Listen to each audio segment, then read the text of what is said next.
শুভ সকাল বন্ধুরা। কোচবিহার জেলার ছোট্ট একটা গ্রাম থেকে আমি কৃষ্ণা চলে আসলাম নতুন একটা ব্লগ নিয়ে। আমার ব্লগ চ্যানেলে তোমাদেরকে জানাই অনেক অনেক স্বাগত আর আমার ভালোবাসা। আশা করছি বন্ধুরা আজকের ব্লগটা তোমাদের অনেক ভালো লাগবে। এইদিকে দেখো সকালবেলার সমস্ত বাসি কাজ কিন্তু আমার শেষ, চানও কিন্তু আমি করে নিয়েছি। আর এখন বাজে বেলা 9টা। তাও প্রীতমের বাবা উঠছিল না, জোর করে তুলে দিলাম যেহেতু বিছানাটা ঝাড়বো সেই জন্য। আর প্রীতি এসে ওর বাবাকে একটু নাচ দেখিয়ে দিল। এখন যে ট্রেন্ডিংয়ে চলছে যে নাচটা, সেই নাচটা শিখেছিল, রিলস বানিয়েছিল, তাই আর কি সেটা ওর বাবাকে দেখিয়ে দিল। তো ওর বাবা হাসছিল। তারপর দেখো উঠে গেল ওর বাবা বিছানার থেকে। আমি এখন বিছানার ব্যাট কভারটা ভালো করে পাচ্ছি।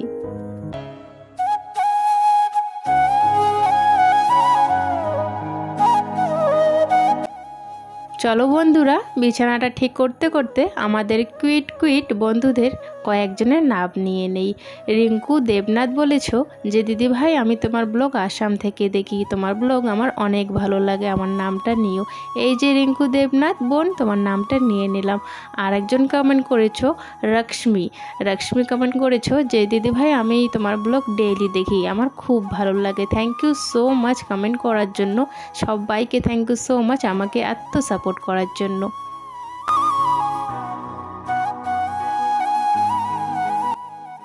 চান করার আগেই কিন্তু বাইরের কাজগুলো করে নিয়েছি। তো এখন ঘরের কাজগুলো করে নেব, তারপরে হচ্ছে রান্নাঘরে যাব। আর রান্নাঘরে যদি একবার ঢুকি তাহলে কিন্তু আর ঘরের কাজগুলো করাই হবে না। তাই ভাবছি ঘরের কাজগুলো আগে করে নেই। জামা কাপড়গুলো ভাঁজ করছিলাম, বিছানাগুলো ঠিক করার সময় দেখলাম বেশ মাকড়সার জাল আর কি জমেছে জায়গায় জায়গায় আর কি। তবে সম্পূর্ণ ঘরে না, একটু সাইডে ফাইডে আর হচ্ছে লাইটের মাঝখানে লাইটটা যে আছে সেই লাইটটার জায়গাতে ছিল। আর সাইডে ফাইডে একটু কোনাগুলো যে আছে সেই কোনাগুলোতে আর কি মাকড়সার জাল হয়েছিল মাকড়সার। তো সেই মাকড়সার জালগুলোই আমি এখন ঝাড়ছি।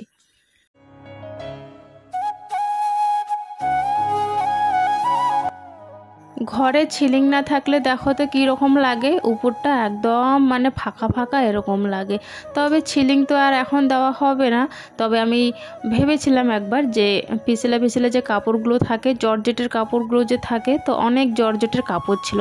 তো সেই কাপড় দিয়ে ওই চালনি বলে না, যে একটার পর একটা কাপড় যে সেলাই করে যে দেয় টাঙিয়ে, তো সেটা আর কি করতে চাইছিলাম। তবে প্রীতমের বাবা সেগুলো পছন্দ করে না, তাই আর টাঙানো হয়নি।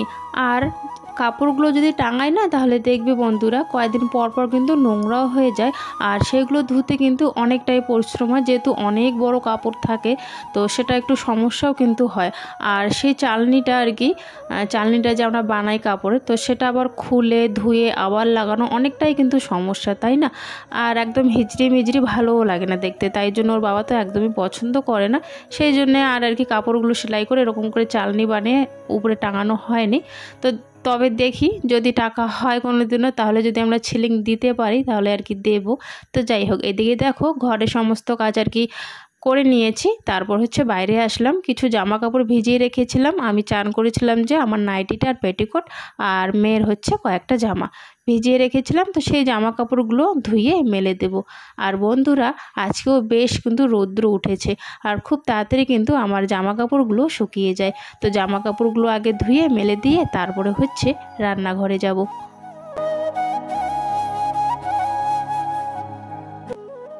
আমাদের এই জামা কাপড়গুলো ধুতে ধুতে প্রীতমের বাবা আমাকে একটা টি শার্ট আর একটা ওর প্যান্ট দিয়ে দিল, যে তোমাকে এটা ধুতে বলেছিলাম তো তুমি ধোনে, আমাকে না বলেছিল, আমার তো খেয়ালই নেই। এখন হচ্ছে বেশিরভাগে আমি ভিডিও নিয়ে ব্যস্ত থাকি, যে ভিডিও করতে হয়, এডিট করতে হয়, ভয়েস দিতে হয়, মানে সবটাই যেহেতু করতে হয়। আবার সংসারের এদিকে কাজ আছে, দুটো বাচ্চা সামলাতে হয়, তো সব দিক দিয়ে মানে এত চিন্তা ভাবনা করতে করতে ও যে আমাকে কখন বলেছিল যে জামা কাপড়গুলো ধুয়ে দিতে ওর দুটো জামা, তো আমার একদমই খেয়াল নেই, আমি শুনিই নি। তো তারপর হচ্ছে আমাকে দিয়ে দিল। আবার যেহেতু ওই জামা কাপড়গুলো ধোয়া হয়ে গেছে, তাই ভাবছি যে রান্না করার পর এই জামা কাপড়গুলো ধুয়ে দেবো। তো সাথে আর একটা ব্যাট কভার ছিল, সেই ব্যাট কভারটাও আমি নিয়ে আসলাম। তো ব্যাট কভারটা আর হচ্ছে ওর বাবার একটা টি শার্ট আর প্যান্ট ভিজিয়ে রাখলাম। আর বাকি যে জামা কাপড়গুলো ধুয়ে দিয়েছিলাম সেগুলো মেলে দিতে চলে গেলাম বাইরে। কি পারা? ও সুপারি, এই যে কত উঁচু দেখা যাবে না এখান থেকে। পাকছে তো অল্প অল্প।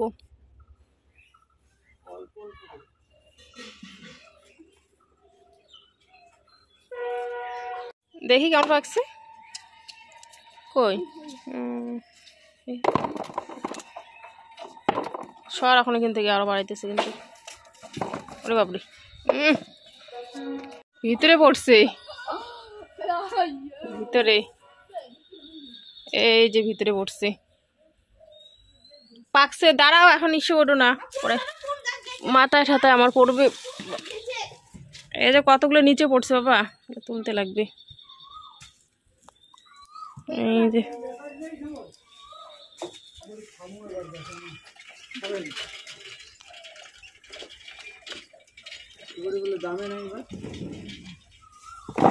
আমাদের ঘরে সাইডে ফাইডে কিন্তু কয়েকটা কিন্তু সুপারি গাছ আছে।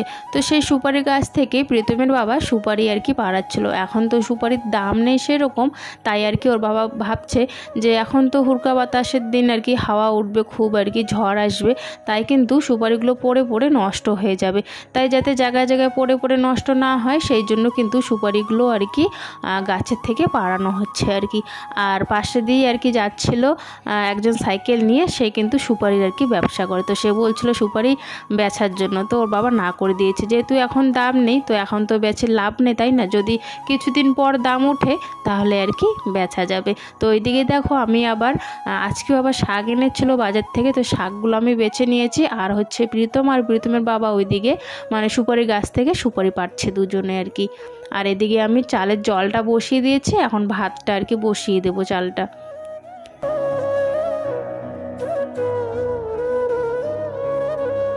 কিছুদিন আগেও না সুপারির দাম ছিল, তবে আমরা তখন তো জানি না যে সুপারির দাম ছিল। এখন তো সুপারির দামটা অনেকটাই কমে গেছে, তো বেশি আর কি লাভ হবে না যেহেতু, তাই জন্য কিন্তু আর মানে বেচা হলো না। তবে এগুলো রাখা হবে, এই যে দেখো এখানে রেখে দেওয়া হচ্ছে বস্তা ভরে, যখন দাম বাড়বে তখন কিন্তু বেচা হবে। আর এদিকে তিনজনে মিলে সুপারির বোটাগুলো ছাড়াচ্ছিল, আর আমি হচ্ছে রান্নাঘরে রান্না করছিলাম। আর ওই দিকটা দেখো আমি একটু আবছা আবছা করে দিয়েছি, কেন বলো তো? ছেলে চান করবে, তাই কিন্তু একদম মানে আর কি বলবো, চান করার জন্য রেডি হয়ে আছে, সেই জন্য আমি ওই জায়গাটা একটু ওরকম করে দিয়েছি। তো যাই হোক, এদিকে দেখো বন্ধুরা রান্নাবান্না শেষ হয়ে গেছে আমার। আর আমি আগেও বলেছি যেহেতু এখন একটু গরম পড়ছে, তাই কিন্তু রান্নাঘরে বা বারান্দায় খাওয়াই যায় না, অনেকটাই গরম লাগে। তাই কিন্তু গরমকালে আমরা বেশিরভাগই কিন্তু এই ঘরে খাই, যেহেতু এই ঘরে ফ্যান আছে তাই এই ঘরে খাই আমরা সবাই মিলে। তো প্রীতি তো এখনও স্কুল থেকে আসেনি, প্রীতমের বাবা আর প্রীতমকে আমি দিয়ে দেব।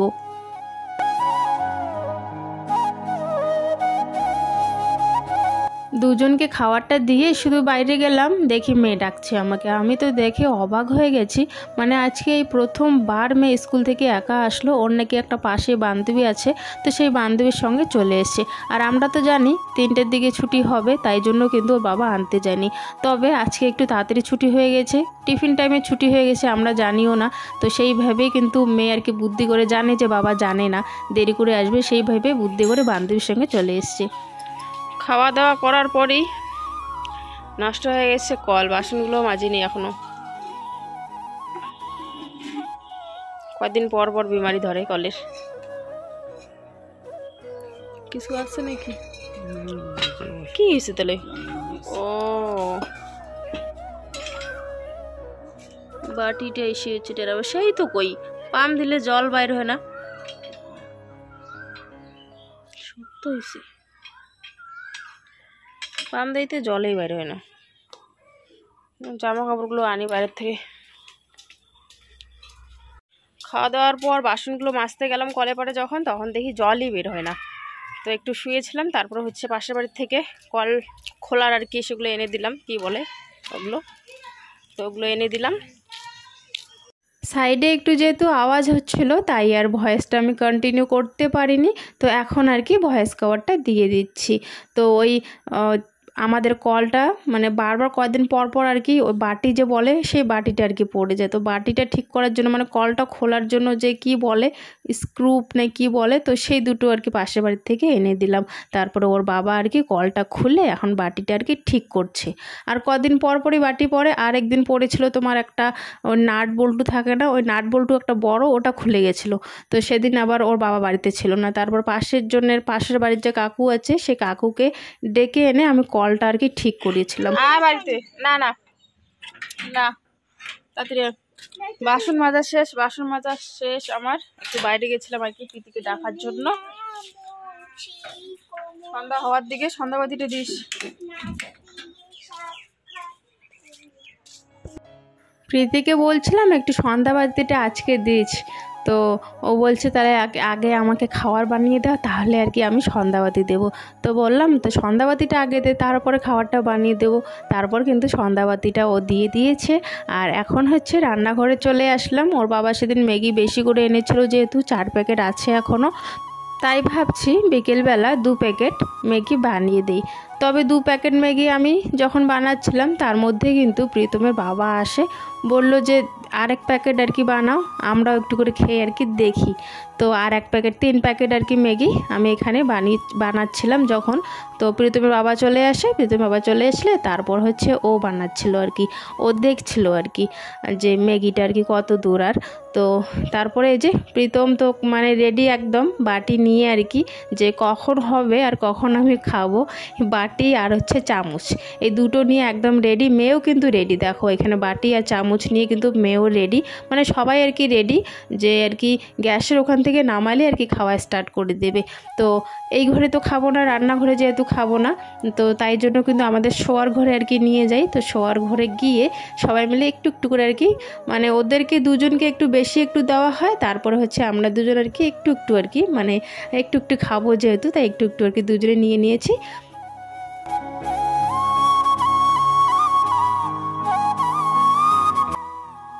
সন্ধ্যার সময় যেমন বড়দের একটু চা না খেলে ভালো লাগে না, অনেকেরই কিন্তু এই নেশাটা আছে যে সন্ধ্যা হলে একটু চা খেতেই হবে, তাই না?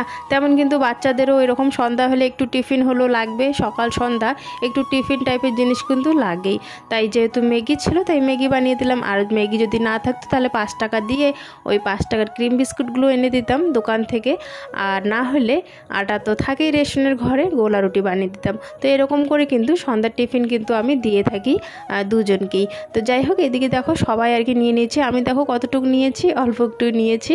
তো মানে এখন খাবো, টেস্ট করে দেখবো, যেহেতু অনেক দিন ধরে খাই না। আগে খেতাম ম্যাগি, তবে এখন যেহেতু 2টো বাচ্চা, তো 2টো বাচ্চাকে দেবো নাকি আমি খাবো বলো তো? তো সেই জন্যে কিন্তু আর সেগুলো এখন আর ইচ্ছে করেও না। তবে আগে একটা সময় ছিল যখন আর কি বিস্কিট মানে টুকিটাকি জিনিস খেতে আমিও খুব ভীষণ ভালোবাসতাম আর কি। তবে বাচ্চা হওয়ার পর থেকে এখন আর কি আমার মনে হয় যে না, আমি না খেয়ে ওদেরকে দেই, তো ওরা যখন খায় তখন আমার অনেকটা আর কি শান্তি আমি পাই। ওরা খেলেই আর কি আমার হয়ে যায় খাওয়া, এরকম এখন আর কি ব্যাপারটা হয়ে গেছে। তো বন্ধুরা এখন কিন্তু বাজে 8:30, আর ওদের দুজনকে আমি একটু বই পড়িয়েছি সন্ধ্যার দিকে। তারপরে হচ্ছে এখন ঘরে এসে কিন্তু তরকারিটা কাটছি। তরকারি বলতে একটা ঝিঙ্গা আছে, কয়েকটা টমেটো দিয়েছি, এখানে একটা আলু দিয়েছি, আর কয়েকটা ভিন্ডি দিয়েছি। তো এইগুলো মিলে একটা তরকারি করব, একটু মাখা মাখা। ভাত আছে, তরকারি নেই। রাতে তো খেতে হবে, ভাতগুলো তো গতি করতে হবে, তাই না? তাই জন্য একটু তরকারি করে ভাতগুলো খেয়ে নেবো রাতে। প্রীতম কি শুয়ে পড়ছিস? প্রীতম কই?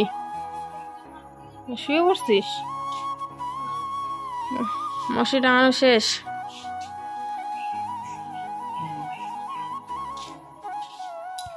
খাওয়া দাওয়া শেষ, রান্নাঘর থেকে চলে আসলাম এই ঘরে। আর এসে দেখি এই যে দেখো মানে বিছানা রেডি আছে, মশি টাঙানো শেষ, দুজনে শুয়ে পড়েছে।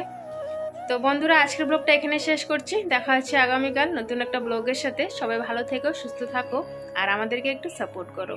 দেখা হচ্ছে আগামীকাল, টাটা।